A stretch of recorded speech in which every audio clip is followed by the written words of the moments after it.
suis Baptiste et je débute un petit peu en tant qu'artiste et pour l'instant ce qui m'intéresse c'est la confrontation avec le matériau et épuiser un peu ce qu'un matériau peut amener et peut exprimer. J'ai choisi le site de cette cascade de Chastré, cascade des Essarts, parce que déjà c'est un lieu imposant, c'est pas n'importe quoi une cascade, il y a quand même une certaine présence. Et j'aimais bien que la relation entre l'œuvre et le site soit une sorte de confrontation. À la fois un travail, une production, une sorte d'échange. Voilà, donc qu'on ait quelque chose qui produit. J'aime bien aussi qu'une sculpture puisse produire quelque chose. Là, ça va produire du mouvement, un enchaînement mécanique et du son, parce que le nom c'est gong.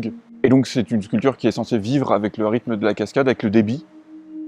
Et on aura au son une idée du débit actuel de la cascade. S'il y a des sons plus rapprochés, c'est que ça coupe bien. Si c'est plus loin dans l'été, ça sera peut-être plus ténu, plus espacé.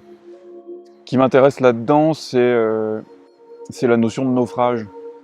C'est comment, dans une situation de naufrage, une fois qu'un naufrage a eu lieu, comment on se reconstruit, qu'est-ce qui reste après, qu'est-ce qu'on recrée, et quels sont les indices qu'on peut percevoir sur les créations du naufrage, les créations de naufragés.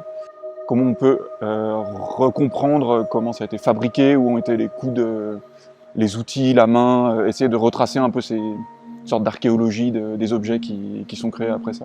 Et donc cette machine-là, pour moi, c'était un peu de ces vestiges, les vestiges industriels qu'on trouve par hasard dans la campagne de loin en loin. On trouve des traces de ces espèces de grosses machines en fonte, avec des gros engrenages. Et tout ça, on l'a perdu parce que toutes les entreprises sont parties, on ne veut plus les voir, personne ne veut les voir dans la ville parce que ça fait du bruit, personne ne veut les voir dans la campagne parce que ça pollue. Et donc il reste des choses échouées comme ça, des naufrages, des bouts de naufrage et des morceaux de machines qui ont survécu au temps. Au départ, je me disais, il y a une cascade, il faut confronter la cascade, il faut essayer un peu d'être massif et frontal. Et à la première visite, je me suis rendu compte que j'allais perdre, que la cascade est plus forte. Et donc je suis un peu plus parti dans la longueur. Ça reste quelque chose de massif en métal, mais c'est devenu un peu plus aérien, un peu comme un pendule. Ce qui était important, c'était de récupérer des roues. Les pièces principales, c'est les roues qui vont récupérer l'eau, c'était ce qui me semblait le plus important.